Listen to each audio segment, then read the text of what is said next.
ഈ കഴിഞ്ഞ ആഴ്ചയിൽ നമ്മെ നൊമ്പരപ്പെടുത്തുന്ന ചില വാർത്തകൾ നാം വായിക്കുകയും അതിൻ്റെ ദൃശ്യങ്ങൾ കാണുകയും ഉണ്ടായി.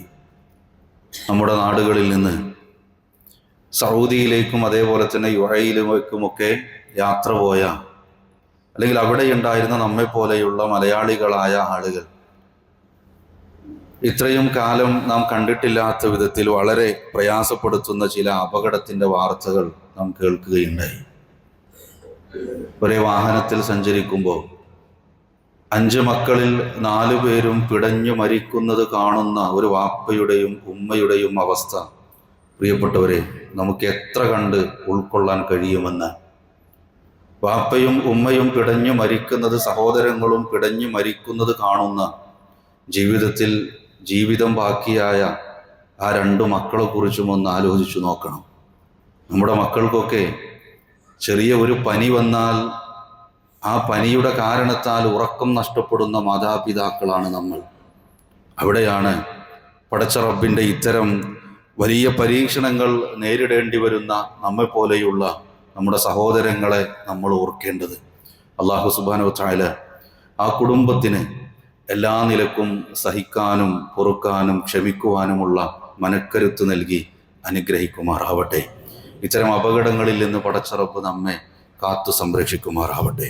പ്രിയപ്പെട്ടവരെ, മക്കളുടെ മരണം മാത്രമല്ല, നമ്മുടെ ജീവിതത്തിലൊക്കെ നമ്മൾ തളർന്നു പോകുന്നു എന്ന് തോന്നുന്ന ചില അവസരങ്ങളൊക്കെ ഉണ്ടാവാറുണ്ട്. അത് മക്കളുടെ മരണം കൊണ്ട് മാത്രം ആയിക്കൊള്ളണമെന്നില്ല. മാതാപിതാക്കളുടെ മരണമാവാം, അല്ലെങ്കിൽ മരണത്തിനപ്പുറത്ത് വലിയ ദുനിയാവിലെ നേട്ടമെന്ന് കരുതിയ പലതും നഷ്ടപ്പെട്ടു പോകുമ്പോഴാകാം. തകർന്നു പോകുന്ന മനുഷ്യരുണ്ട്. ശിഷ്ടകാലം ആളുകൾക്കിടയിൽ നിന്ന് ആളുകളുടെ അടുത്തേക്ക് വരാതെ ഉൾവലിഞ്ഞു പോകുന്ന മനുഷ്യരുണ്ട്.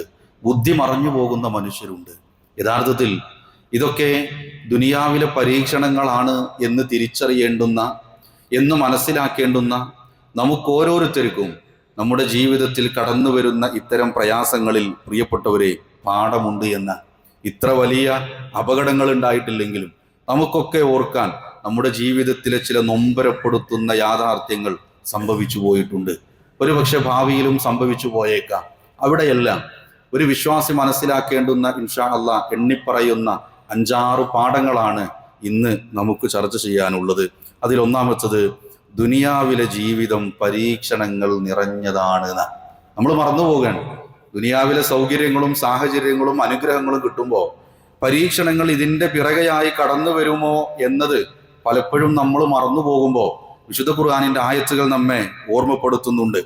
വലനബ്ലുവന്നകും ബിശൈഇൻ, തീർച്ചയായിട്ടും നിങ്ങളെ പരീക്ഷിക്കുക തന്നെ ചെയ്യും. മിനൽ ഖൗഫി വൽ ജൂഇ, പേടി കൊണ്ട്, ഭയം കൊണ്ട് നിങ്ങളെ പരീക്ഷിക്കും. പട്ടിണി കൊണ്ട് നിങ്ങളെ പരീക്ഷിക്കും. വനഖ്സിം മിനൽ അംവാലി വൽ അൻഫുസി വസ്സമറാത്ത്, സ്വന്തങ്ങളിലോ അല്ലെങ്കിൽ കൃഷി നഷ്ടങ്ങളിലോ മരണം കൊണ്ടോ നിങ്ങളെ പരീക്ഷിക്കുക തന്നെ ചെയ്യും എന്ന് വിശുദ്ധ ഖുർആൻ ഓർമ്മപ്പെടുത്തിയിട്ടുണ്ട്. ഇതറിയുന്ന, ഇത് ഓതിപ്പോകുന്ന, ഇത് വായിച്ചു പോകുന്ന, ഇത് ഖുതുബകളിൽ കേട്ടുകൊണ്ടിരിക്കുന്ന നമ്മളും പരീക്ഷണങ്ങൾ വരുമ്പോൾ ചിലപ്പോൾ ഈ ആയത്തുകളെ മറന്നു പോകുന്നു എന്നതാണ്. ചിലരെങ്കിലും ആലോചിക്കാറുള്ളത്, ഞാൻ നല്ല ഈമാനിയായിട്ടാണല്ലോ, കഴിവിൻ്റെ പരമാവധി ഈമാൻ ഉൾക്കൊണ്ടുകൊണ്ടാണല്ലോ ജീവിക്കുന്നത്, എന്നിട്ടും എന്തേ എന്നെ ഇങ്ങനെ പരീക്ഷിക്കുന്നു? എൻ്റെ അത്രയും നമസ്കരിക്കാത്ത ആളുകൾ ഇവിടെയുണ്ട്, നോമ്പെടുക്കാത്ത ആളുകളുണ്ട്, വെള്ളിയാഴ്ച പോലും പള്ളിയിൽ പോകാത്ത ആളുകളുണ്ട്. അവർക്കൊന്നുമില്ലാത്ത വലിയ പരീക്ഷണമാണല്ലോ എന്നെ ബാധിച്ചിരിക്കുന്നത്. ഞാനൊരു മുഅ്മിനായിട്ടും വിശ്വാസിയായിട്ടും മുസ്ലിമായിട്ടും എന്നൊക്കെ ചിലരെങ്കിലും പരിതപിച്ചു കാണാറുണ്ട്. വിശുദ്ധ ഖുർആൻ അവർക്ക് നൽകുന്ന മറുപടി എന്തെന്നറിയോ? അല്ലാഹു സുബ്ഹാനഹു വ തആല ചോദിക്കുകയാണ്, അഹസിബന്നാസു അൻ യുത്റകൂ, ജനങ്ങൾ വിചാരിച്ചിരിക്കുകയാണോ, ചിന്തിച്ചിരിക്കുകയാണോ അവരെ അങ്ങനെ വിട്ടേക്കുമെന്ന്? എങ്ങനെയുള്ള ആളുകളാ? അയ്യഖൂലൂ ആമന്നാ, ഞങ്ങൾ വിശ്വസിച്ചിരിക്കുന്നു എന്ന് പറഞ്ഞ ആളുകളും, വഹും ലാ യുഫ്തനൂൻ, അവർക്ക് പരീക്ഷണങ്ങൾ ഉണ്ടാകില്ല എന്ന് കരുതുകയാണോ എന്നാണ്. വിശ്വാസിയാണെങ്കിലും ജീവിതത്തിൽ പരീക്ഷണങ്ങൾ ഉണ്ടാകുമെന്ന് വിശുദ്ധ ഖുർആൻ നമ്മെ ഓർമ്മപ്പെടുത്തുമ്പോൾ, പ്രിയപ്പെട്ടവരെ, ജീവിതത്തിലെ ഏതു ഘട്ടങ്ങളിലും പടച്ച റബ്ബിന്റെ പരീക്ഷണത്തെ സ്വീകരിക്കാനായി തയ്യാറായി നിൽക്കുന്നവരാകണം നമ്മൾ ഓരോരുത്തരും എന്നാണ്. ഇതിൽ രണ്ടാമതായി നമ്മൾ മനസ്സിലാക്കേണ്ടത്, ദുനിയാവിലെ ജീവിതം എന്നത് ഏതു നിമിഷവും അവസാനിക്കുന്ന, നമ്മൾ വലിയ പ്ലാനുകളും പദ്ധതികളൊക്കെ ഇട്ട് നമ്മൾ മുന്നോട്ട് പോകാം, ശരി, പക്ഷേ ഏതു നിമിഷവും ഈ ദുനിയാവിലെ ജീവിതം അവസാനിച്ചേക്കാം. ആലോചിച്ച് നോക്കൂ, കാറിൽ സന്തോഷത്തോടു കൂടി അവിടെയുള്ള ഒരു ഷോ ഒക്കെ കണ്ട് എത്ര സന്തോഷത്തോടു കൂടി ആയിരിക്കും അവരുടെ വീട്ടിലേക്ക്, ഫ്ലാറ്റിലേക്ക് മടങ്ങിയിട്ടുണ്ടാവുക. നിമിഷ നേരങ്ങൾ കൊണ്ടാണ് മരണം അവരെ പിടികൂടുന്നത് എന്ന്.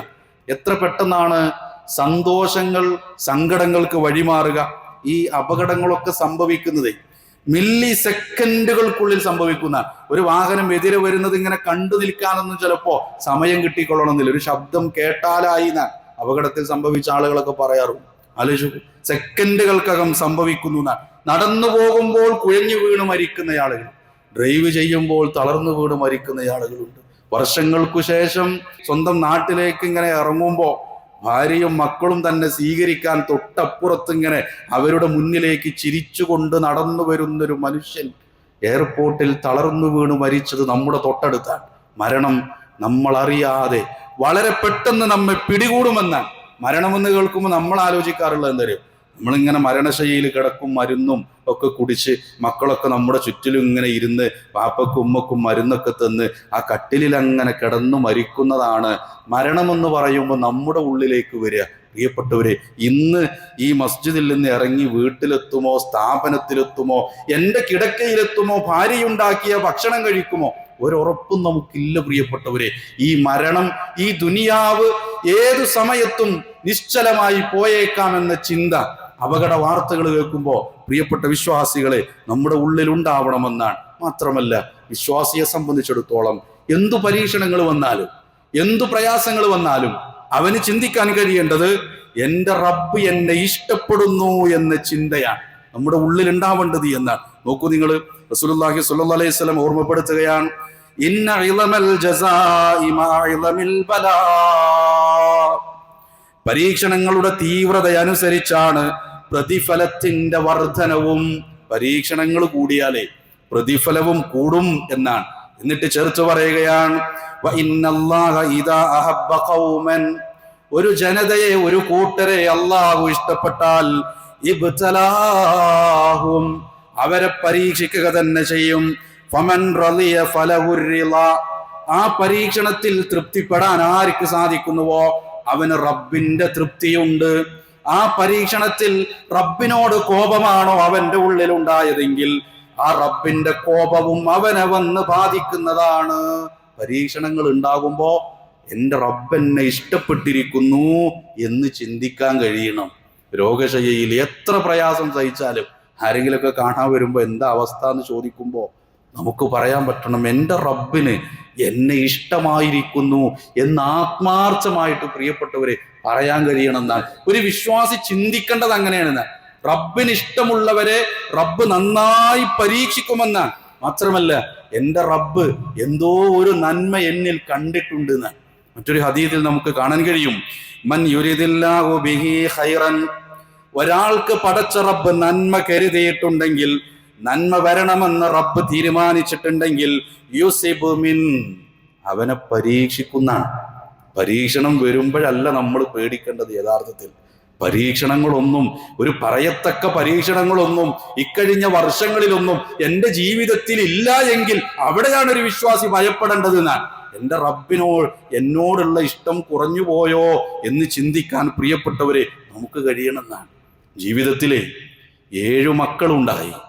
7 മക്കളിൽ 6 മക്കളും തൻ്റെ മുന്നിൽ മരണപ്പെട്ട് വീഴുന്നത് കാണുന്ന ഒരു മനുഷ്യനെ കുറിച്ച് ആലോചിച്ചു. 7 മക്കളുണ്ടായി, താൻ ജീവിച്ചിരിക്കെ 6 മക്കളും മരണപ്പെടുക, പേരക്കുട്ടികൾ മരണപ്പെടുക, 6ാമത്തെ വയസ്സിൽ ഉമ്മ മരണപ്പെടുക. ഒരു കുട്ടിക്ക് എത്രത്തോളം പ്രിയപ്പെട്ടതായിരിക്കും ഉമ്മ എന്ന് ആലോചിച്ചു. 6ാമത്തെ വയസ്സിൽ ഉമ്മ മരണപ്പെട്ടു പോകുക. തന്നെ ഗർഭിണിയായിരിക്കെ തൻ്റെ പാപ്പ മരണപ്പെട്ടു പോയി, കണ്ടിട്ട് പോലുമില്ല. ആരാ നോക്കൂ പ്രിയപ്പെട്ടവര്, റസൂലുള്ളാഹി സ്വല്ലല്ലാഹു അലൈഹി വസല്ലം. അള്ളാഹുവിന് എത്ര ഇഷ്ടപ്പെട്ടതാണ്. അഷ്റഫുൽ ഖൽഖായ, ഈ ലോകത്തേക്ക് കടന്നു വന്ന ഏറ്റവും ശ്രേഷ്ഠനായ മനുഷ്യൻ ജീവിതത്തിൽ ഇത്രയധികം പരീക്ഷണങ്ങൾ നേരിടേണ്ടി വന്നിട്ടുണ്ടെങ്കിൽ നമ്മളൊക്കെ ആലോചിക്കേണ്ടത് പ്രിയപ്പെട്ടവരെ എങ്ങനെയാണ്? അള്ളാഹുവിനെ നമ്മെ ഇഷ്ടമുണ്ടോ? അള്ളാഹു നമ്മെ പരീക്ഷിക്കുമെന്നൊരു ചിന്ത. എന്തൊക്കെ പരീക്ഷണങ്ങൾ വരുമ്പോഴും സമാധാനം കൈകൊള്ളാൻ ഒരു വിശ്വാസിക്ക് കഴിയുമെന്നാണ്. മാത്രമല്ല, നമ്മുടെ പാപങ്ങൾ പുറത്തു കിട്ടുന്നതാണ് നാലാമത്തെ കാര്യമായിട്ട് നമ്മൾ മനസ്സിലാക്കേണ്ടത്. നമ്മുടെ ജീവിതത്തിൽ കടന്നു വന്നിട്ടുള്ള പാപങ്ങൾ മായ്ച്ചു കളയാൻ അത് കാരണമാകുമെന്നാണ് റസൂലുള്ളാഹി സ്വല്ലല്ലാഹു അലൈഹി വസല്ലം ഓർമ്മപ്പെടുത്തുകയാണ്.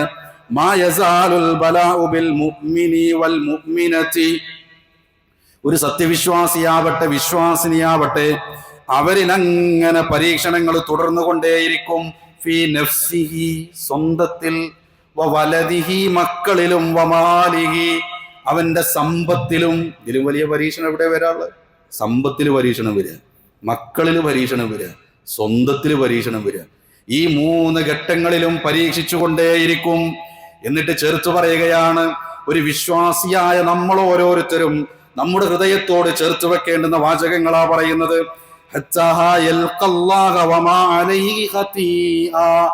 പാപങ്ങളൊന്നുമില്ലാതെ പടച്ച റബ്ബിനെ കണ്ടുമുട്ടുന്നതുവരെ. അല്ലെ, ജീവിതത്തിൽ വന്ന എല്ലാ പാപങ്ങളും മായ്ച്ചു കളയാൻ പരീക്ഷണങ്ങളെ കൊണ്ട് സാധിക്കുന്നതാണ്. പരീക്ഷണം വന്നാലേ ഇതെന്റെ റബ്ബിന് എന്നെ ഇഷ്ടമായി, എന്റെ പാപങ്ങൾ ദുനിയാവിൽ നിന്ന് മായ്ച്ചു കളയാൻ എന്റെ റബ്ബെന്നെ പരീക്ഷിക്കുകയാണെന്ന് ചിന്തിക്കാൻ പ്രിയപ്പെട്ടവരെ, എന്തൊക്കെ കഠിനമായ പരീക്ഷണങ്ങൾ ജീവിതത്തിൽ വന്നാലും ആ ഒരു ചിന്തയുണ്ടോ, എല്ലാ പ്രയാസങ്ങളെയും അതിജീവിക്കാൻ ഒരു വിശ്വാസിക്ക് കഴിയുമെന്നാണ്. കഴിഞ്ഞിട്ടില്ല, സ്വർഗത്തിലെ പദവികൾ ഉയർത്തി കൊടുക്കുമെന്നാണ്. ഇന്നൽ അബ്ദ ഇദാ സബഖത് ലഹു മിനല്ലാഹി മൻസിലത്തുൻ ലം യബ്ലുഅഹാ ബിഅമലിഹി. അല്ലാഹു സുബ്ഹാനഹു വ തആല ഓരോരുത്തർക്കും സ്വർഗത്തിലെ പദവികൾ, ദറജകൾ നിശ്ചയിച്ചു വെച്ചിട്ടുണ്ട്. അത് അവന് നേടിയെടുക്കാൻ കഴിയുന്നതല്ല, അവന് സ്വന്തമായി നേടിയെടുക്കാൻ കഴിയുന്നതല്ല. പിന്നെ എങ്ങനെ നേടിയെടുക്കാം? ഇബ്തലാഹുല്ലാഹു ഫീ ജസദിഹി ഔ ഫീ മാലിഹി ഔ ഫീ വലദിഹി. അവന്റെ മക്കളിലും സമ്പത്തിലും സ്വന്തത്തിലും പരീക്ഷണങ്ങൾ തന്നുകൊണ്ടല്ലാതെ റബ്ബ് നിങ്ങൾക്ക് നിശ്ചയിക്കപ്പെട്ട സ്വർഗത്തിന്റെ പദവികളിലേക്ക് നിങ്ങൾക്ക് എത്തിപ്പെടാൻ കഴിയുകയില്ല എന്ന് റസൂലുള്ളാഹി സ്വല്ലല്ലാഹു അലൈഹി വസല്ലം ഓർമ്മപ്പെടുത്തുന്നത്. പ്രിയപ്പെട്ടവരെ, പരീക്ഷണങ്ങൾ വരുമ്പോൾ ചിന്തിച്ചെടുക്കാൻ നമുക്ക് ഓരോരുത്തർക്കും സാധിക്കേണ്ടതുണ്ട് എന്നാണ്. 6ാമത്തെ കാര്യം എന്ത്? സ്വർഗം കിട്ടുന്നു. ജീവിതത്തിൽ പ്രയാസങ്ങൾ ഉണ്ടായാലേ സ്വർഗം കിട്ടും. അത് എങ്ങനെയാവണം എന്നറിയോ? യഖൂലുല്ലാഹു തആല, അല്ലാഹു സുബ്ഹാനഹു വ തആല പറഞ്ഞിട്ട് പറയുകയാണ്, മാലി അബ്ദിൽ മുഅ്മിനി ഇൻദി ജസാ. എന്റെ അടിമയായ ഒരു വിശ്വാസിക്ക് എന്റെ അടുക്കൽ വമ്പിച്ച പ്രതിഫലമുണ്ട്. ചേർത്തു പറയുന്നത്, ഇദാ ഖബലതു സഫിയഹു, ഞാൻ അവന്റെ സഫീനങ്ങ് പിടിച്ചു. അവന്റെ സഫീനെ അവൻ ജീവിച്ചിരിക്കെ പിടിച്ചു, ആത്മാവ് പിടിച്ചു എന്ന് പറഞ്ഞാൽ ആ സഫീ എന്ന് പറയുന്നതിൽ നമുക്ക് വേണ്ടപ്പെട്ടത് ആരാണോ? മക്കളാണോ, അനിയനാണോ, ഭാര്യയാണോ, മാതാപിതാക്കളാണോ, നമ്മുടെ ജീവനാണെന്ന് നമ്മൾ പറയാറില്ലേ? അതിന് അറബിയിൽ സഫീ എന്ന് പറയാ. നമ്മുടെ കരളിന്റെ കഷ്ണത്തെ പടച്ച റബ്ബ് മിൻ അഹ്ലി ദുനിയാ, ദുനിയാവിൽ വെച്ച് പടച്ച റബ്ബ് മരിപ്പിക്കും. സുമ്മഹ്തസബഹു ഇല്ലൽ ജന്ന, അവൻ ക്ഷമിച്ചു, അവന് സ്വർഗമല്ലാതെ മറ്റൊന്നുമില്ല. ജീവിതത്തിലെ നമുക്ക് വേണ്ടപ്പെട്ട പലരും നമ്മൾ ജീവിച്ചിരിക്കെ മരണപ്പെട്ടു പോയിട്ടുണ്ട്, സങ്കടപ്പെട്ടിട്ടുണ്ട്. ഈ സംസാരം കേൾക്കുമ്പോഴും അവരുടെ മുഖം നമ്മുടെ ഹൃദയത്തിലേക്ക് വരുന്നുണ്ട്. അതിൽ സമാധാനിക്കാനും അതിൽ ക്ഷമിക്കാനും കഴിഞ്ഞുവോ? സ്വർഗമുണ്ടെന്ന് അള്ളാഹുവിന്റെ റസൂൽ സല്ലല്ലാഹു അലൈഹി വസല്ലം അള്ളാഹു പറഞ്ഞിരിക്കുന്നു എന്ന് പറഞ്ഞ് ഖുദ്സിയായ ഹദീസിലൂടെ പ്രിയപ്പെട്ടവരെ നമ്മെ ഓർമ്മപ്പെടുത്തുന്നുണ്ട്. ഇതിലെ മക്കളാണ് മരണപ്പെട്ടതെങ്കിലും നമുക്ക് എത്ര പ്രിയപ്പെട്ടതാണ് നമ്മുടെ മക്കൾ എന്ന് പറഞ്ഞാൽ. റസൂലുള്ളാഹി സ്വല്ലല്ലാഹു അലൈഹി വസല്ലമയുടെ സദസ്സിലേക്ക് തന്റെ മകനെ മുതുകത്തിരുത്തി കടന്നു വരുന്നൊരു സ്വഹാബിയുടെ ചരിത്രം കാണാൻ കഴിയും. പ്രവാചകൻ സ്വല്ലല്ലാഹു അലൈഹി വസല്ലം സദസ്സിലേക്ക് ആ സ്വഹാബി അങ്ങനെ വരിക, മകനെ മുതുകിൽ ഇരുത്തി കൊണ്ടുവരും. അവിടുത്തെ മജ്‌ലിസിൽ ഇരിക്കുമ്പോൾ മകനെ മുതുകിൽ നിന്ന് മടിയിലേക്ക് ഇരുത്തും. പ്രവാചകൻ സ്വല്ലല്ലാഹു അലൈഹി വസല്ലം ചോദിക്കുന്നുണ്ട് ആ മനുഷ്യനോട്, മകനെ വല്ലാത്ത ഇഷ്ടമാണല്ലേ എന്ന് ചോദിക്കുന്നുണ്ട്. അതേ എന്ന് പറയുന്നു. പിന്നീട് ദിവസങ്ങൾ കഴിഞ്ഞിട്ട് ആ മനുഷ്യനെ കാണുന്നില്ല, സദസ്സിലേക്ക് കാണുന്നില്ല. വല്ലപ്പോഴും ആ മനുഷ്യൻ വന്നാൽ കൂടെ തന്റെ മകനെ കാണുന്നില്ല. പ്രവാചകൻ സ്വല്ലല്ലാഹു അലൈഹി വസല്ലം ചോദിക്കുന്നുണ്ട്, എന്തു പറ്റി ആ മനുഷ്യന്റെ മകൻ, എന്തു പറ്റി? പ്രവാചകൻ സ്വല്ലല്ലാഹു അലൈഹി വസല്ലമയോട് സ്വഹാബാക്കൾ കൊടുത്ത മറുപടി എന്ത്? ഖദ്മാത്ത്, പ്രവാചകരെ, ആ മനുഷ്യന്റെ ആ പൊന്നുമോൻ മരണപ്പെട്ടു പോയി പ്രവാചകരെ എന്നാണ്. പ്രവാചകൻ സ്വല്ലല്ലാഹു അലൈഹി വസല്ലം സദസ്സിലേക്ക് ആ മനുഷ്യൻ വരാതിരുന്ന എന്തരും? അങ്ങോട്ട് വരുമ്പോൾ മകൻ ഇങ്ങനെ വല്ലാതെ ഓർമ്മ വരുന്ന, മകന്റെ ഓർമ്മകൾ മനസ്സിലേക്ക് ഇങ്ങനെ തികട്ടി വരുന്ന പ്രവാചകൻ സ്വല്ലല്ലാഹു അലൈഹി വസല്ലം ആ മനുഷ്യനെ പോയി കാണുന്ന രംഗം ഹദീസുകളിൽ വായിച്ചെടുക്കാൻ കഴിയും. ആ മനുഷ്യനോട് ചോദിക്കുന്നുണ്ട്, സ്വർഗത്തിന്റെ ഏതൊരു കവാടത്തിൽ വെച്ചും തന്റെ മകൻ തന്റെ കൈ പിടിച്ചുകൊണ്ട് സ്വർഗത്തിലേക്ക് ആനയിക്കുന്നത് നീ ഇഷ്ടപ്പെടുന്നുണ്ടോ മനുഷ്യ? ആ മനുഷ്യൻ വലിയ സമാധാനത്തോടു കൂടി ആശ്വാസത്തോടു കൂടി അതേ പ്രവാചകരെ എന്ന് പറയുമ്പോ കൂടെയുള്ള സഹാബാക്കൾ ചോദിക്കുന്നുണ്ട്, പ്രവാചകരെ അത് ഈ മനുഷ്യന് മാത്രമുള്ളതാണോ, ഖാസാണോ? ആ സമയത്ത് റസൂലുള്ളാഹി സ്വല്ലല്ലാഹു അലൈഹി വസല്ലം പറയുന്നുണ്ട്, അല്ല ബല്ലി കുല്ലിക്കും, നിങ്ങൾക്ക് എല്ലാവർക്കും അങ്ങനെയാണ്. മക്കൾ മരിച്ചതിന്റെ പേരിൽ ക്ഷമിക്കാൻ ആർക്ക് കഴിയുന്നുണ്ടോ ആ മക്കൾ നാളെ പരലോകത്തുണ്ടാവും നമ്മുടെ കൈ പിടിച്ചുകൊണ്ട് സ്വർഗത്തിലേക്ക് ആനയിക്കാൻ എന്ന് റസൂലുള്ളാഹി സ്വല്ലല്ലാഹു അലൈഹി വസല്ലം ഓർമ്മപ്പെടുത്തുമ്പോൾ ഈ സംസാരം കേൾക്കുന്നവരിലുണ്ട് മക്കൾ മരണപ്പെട്ടു പോയ മാതാപിതാക്കളുണ്ട്. ഒരുപക്ഷെ നമ്മെ ഭാവിയിൽ എന്തു സംഭവിച്ചു കൊള്ളണമെന്നറിയില്ല. അവിടെ റസൂലുള്ളാഹി സ്വല്ലല്ലാഹു അലൈഹി വസല്ലം പറഞ്ഞു തന്നു, മക്കൾ മരിച്ചാൽ എന്തു പറയണം എന്നാ പഠിപ്പിച്ചെന്നര്. അൽഹംദുലില്ലാ എന്ന് പറയണം. കഴിയുമെന്ന് ആലോചിച്ച് നോക്കണം. അൽഹംദുലില്ലാ എന്ന് പറയാ. എന്നിട്ട് ഇന്നാ ലില്ലാഹി വ ഇന്നാ ഇലൈഹി റാജിഊൻ എന്നൊരാള് പറഞ്ഞാൽ പരലോകത്ത് പടച്ച റബ്ബ് ചോദിക്കും മലായിക്കത്തുകളോട്, നിങ്ങൾ എന്റെ അടിമയുടെ കരളിന്റെ കഷ്ടത്തെ നിങ്ങൾ പിടിച്ചോ? മലക്കുകൾ പറയും, അതെ, എന്റെ അടിമ എന്തു പറഞ്ഞു? ആ അടിമ നിന്നെ സ്തുതിച്ചു, ഇസ്തിർജാ നടത്തി എന്ന് പറയുമ്പോ അല്ലാഹു സുബ്ഹാനഹു വ തആല പറയുന്നുണ്ട്, എങ്കിൽ എന്റെ അടിമക്കൊരു വീടുണ്ടാക്കി നൽകണം, ആ വീടിനെ നിങ്ങൾ ബൈത്തുൽ ഹംദ് എന്ന് വിളിക്കണം എന്ന് മലായിക്കത്തുകളോട് പറയുമ്പോ സ്വർഗത്തിലൊരു ഭവനം നൽകപ്പെടുന്ന ആളുകളുടെ കൂട്ടത്തിൽ മക്കൾ മരിക്കുമ്പോൾ അൽഹംദുലില്ലാ ഇന്നാ ലില്ലാഹി വ ഇന്നാ ഇലൈഹി റാജിഊൻ എന്ന് ഏതു മാതാവിനും പിതാവിനും പറയാൻ കഴിയുന്നുണ്ടോ? സ്വർഗത്തിലൊരു വീടുണ്ടെന്ന് റസൂലുള്ളാഹി സ്വല്ലല്ലാഹു അലൈഹി വസല്ലം ഓർമ്മപ്പെടുത്തിയിട്ടുണ്ട് എന്നാണ്. വീണ്ടും ഒരു ഹദീസ് കൂടി സൂചിപ്പിക്കട്ടെ. അബൂ ഹുറൈറ റളിയല്ലാഹു അൻഹുവിന്റെ അടുക്കൽ അബൂ ഹസ്സാൻ റളിയല്ലാഹു അൻഹു വന്നിട്ട് പറയുന്നുണ്ട്, അബൂ ഹുറൈറ, എനിക്ക് വല്ലാത്ത പ്രയാസമാണ്, എൻ്റെ മനസ്സ് വല്ലാതെ പ്രയാസപ്പെട്ടുകൊണ്ടിരിക്കുക. എൻ്റെ 2 മക്കൾ മരണപ്പെട്ടു പോയി. മക്കൾ മരണപ്പെട്ട ആളുകളെ സാന്ത്വനിപ്പിക്കാനുള്ള വല്ല വചനവും ഹബീബുനാ സല്ലല്ലാഹു അലൈഹി വസല്ലം പറഞ്ഞു തന്നിട്ടുണ്ടോ അബൂ ഹുറൈറ എന്ന് ചോദിക്കുന്ന സമയത്ത് അബൂ ഹുറൈറ റളിയല്ലാഹു അൻഹു പറഞ്ഞു കൊടുക്കുകയാണ്, അതെ, ഞാൻ കേട്ടിട്ടുണ്ട്, പ്രവാചകൻ സല്ലല്ലാഹു അലൈഹി വസല്ലമയുടെ അടുക്കൽ നിന്ന് ഞാൻ കേട്ടിട്ടുണ്ട്, സിആറുഹും ദാമീസുൽ ജന്ന, നിങ്ങളിലെ മരണപ്പെട്ടു പോയ ചെറിയ മക്കളില്ലേ, അവര് സ്വർഗത്തിലെ ദാമീസുകളാണ് എന്നാണ്. ദാമീസ് എന്ന അറബി പദത്തിന്റെ അർത്ഥം എന്തെന്ന് ചോദിച്ചാൽ വെള്ളത്തിലൊക്കെ നീന്തി തുടിക്കുന്ന ചെറിയ മത്സ്യങ്ങൾ, വെള്ളത്തിനപ്പുറത്തേക്ക് പോകൂല, അതിനുള്ളിൽ എല്ലായിടത്തും വളരെ സ്വാതന്ത്ര്യത്തോടു കൂടി നീന്തി തുടിക്കുന്ന കുഞ്ഞു മത്സ്യങ്ങൾക്ക് അറബിയിൽ ദാമീസ് എന്ന് പറയാ. എന്ന് പറഞ്ഞാൽ സ്വർഗത്തിൽ പാറി നടന്നുകൊണ്ടിരിക്കുന്ന മക്കൾ. ആ മക്കൾ എന്ത് ചെയ്യുന്നറിയോ? വാപ്പ വരുമ്പോ ആ വാപ്പയുടെ അടുത്ത് വന്നിട്ട് വാപ്പയുടെ വസ്ത്രത്തലപ്പ് പിടിക്കും, ഉമ്മയുടെ വസ്ത്രത്തലപ്പ് പിടിക്കും. അവര് പിടിവിടില്ല, അവരതെങ്ങനെ പിടിച്ചു സ്വർഗത്തിലേക്ക് വലിക്കും. ആ കുട്ടികളുടെ കാരണത്താൽ അല്ലാഹു സുബ്ഹാനഹു വ തആല ഹത്താ യുദ്ഖിലഹുല്ലാഹു വ അബാഹുൽ ജന്ന, അവന്റെ മാതാപിതാക്കളെ സ്വർഗത്തിലേക്ക് കൊണ്ടുപോകുന്ന. അൽഹംദുലില്ലാഹ് പറയാൻ കഴിയാന്ന് പറഞ്ഞാല് ഈമാനിന്റെ കരുത്തുകൊണ്ട് മാത്രമേ പറയാൻ കഴിയുള്ളൂ. അങ്ങനെ പറയുന്ന ആളുകൾക്കുള്ളതാണ് എന്നാണ്. അതുകൊണ്ട് പ്രിയപ്പെട്ടവരെ, നമ്മൾ ഗൗരവത്തോടു കൂടി ചിന്തിക്കേണ്ട വിഷയ. പ്രയാസങ്ങൾ ജീവിതത്തിൽ വരും. മക്കളുടെ മരണം കൊണ്ട് മാത്രമല്ല, എന്തൊക്കെയോ പ്രയാസങ്ങൾ പല രൂപത്തിൽ, സമ്പത്തിന്റെ വിഷയത്തിലാവാം, മക്കളുടെ വിഷയത്തിൽ മരണമല്ലാത്ത പ്രയാസങ്ങൾ കടന്നു വരും. വലിയ പ്രയാസങ്ങൾ കടന്നു വന്നേക്കാം, സമ്പത്തിലും സ്വന്തത്തിലും കടന്നു വന്നേക്കാം. അവിടെയൊക്കെ ക്ഷമിക്കാൻ പ്രിയപ്പെട്ടവരെ നമുക്ക് കഴിയണമെന്നാണ്.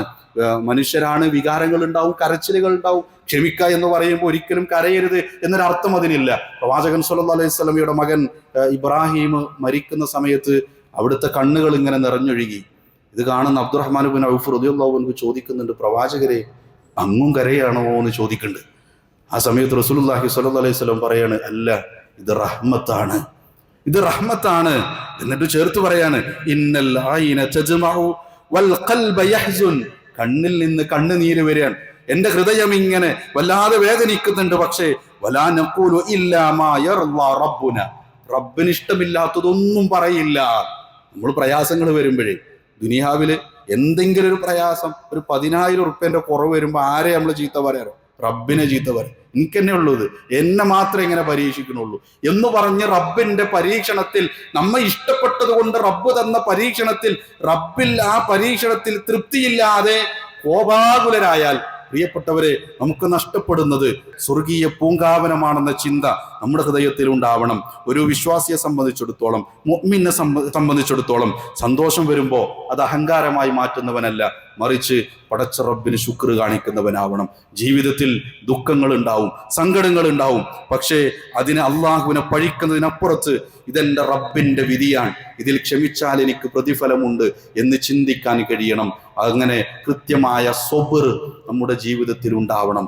ആ രൂപത്തിൽ സ്വബറോടുകൂടി ജീവിതം മുന്നോട്ട് കൊണ്ടുപോകാൻ, പരീക്ഷണങ്ങൾ വരുമ്പോൾ പതറാതെ ക്ഷമ അവലംബിക്കാൻ നമുക്ക് കഴിഞ്ഞാൽ, പ്രിയപ്പെട്ടവരെ, പടച്ച റബ്ബ് നമുക്ക് സന്തോഷ വാർത്ത തന്ന സ്വർഗീയ പൂങ്കാവനത്തിൽ നമുക്കിടമുണ്ട്.